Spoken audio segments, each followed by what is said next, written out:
Tongsis ini bukan sembarang tongsis.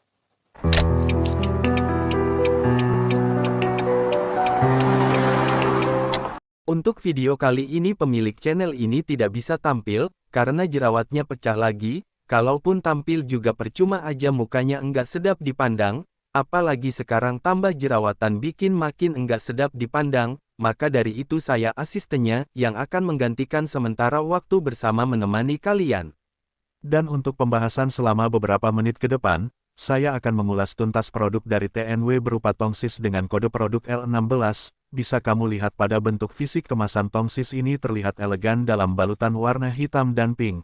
Terdapat gambar-gambar juga fitur-fitur yang diunggulkan oleh tongsis ini, itu adalah hal biasa yang digunakan produk manapun di dunia, agar pembeli mengerti fungsi tongsis ini.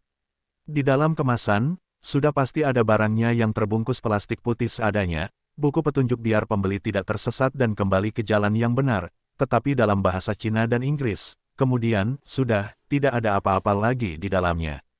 Untuk spesifikasi produk ini antara lain adalah, menggunakan dua bahan material yaitu, ABS dan aluminium alloy, kemudian tinggi panjang saat terlipat 33 cm dan 150 cm saat posisi tidak terlipat, mempunyai berat total 423 gram dengan baterai CR1632 replaceable. Dan untuk baterai yang dimaksud di sini adalah baterai untuk penggunaan remote.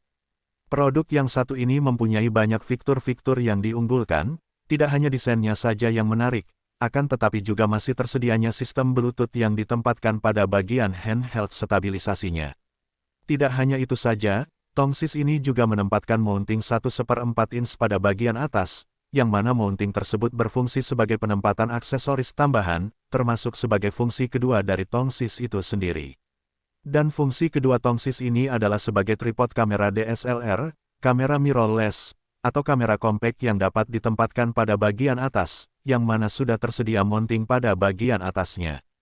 Sedangkan handheld stabilisasi yang sudah tersedia pada bagian tongsis ini berfungsi untuk mengarahkan sudut pandang agar lebih smooth saat melakukan pengambilan gambar atau video. Layaknya tongsis pada umumnya, tongsis ini juga dapat dipanjangkan hingga 1,5 meter dan memiliki kaki-kaki tripod yang terbilang stabil dan kokoh. Walaupun bahan yang digunakan pada bagian kaki-kaki tripod ini terbuat dari plastik ABS, tapi struktur dan ketebalannya sudah sangat baik. Untuk kaki-kaki tripod juga sudah terdapat grip karet, agar lebih kokoh dan tidak mudah bergeser saat ditempatkan pada permukaan lantai yang licin. Pada bagian handheld stabilisasi juga terdapat sistem lock dan unlock, yang mana itu bisa dilakukan dengan cara menurunkan handheld stabilisasinya saja. Tidak hanya itu, bagian penguncian juga terdapat pada adjust screw yang dapat kita putar untuk mengencangkan bagian atas tongsis ini. Dan untuk jangkauan remote Bluetooth yang disematkan pada tongsis ini mampu sekitar 9-10 meteran. Jadi setelah tadi saya sebutkan fitur-fitur yang ditawarkan dan diunggulkan oleh tongsis ini, sekarang saya akan menjelaskan kekurangan dari tongsis ini menurut pendapat saya.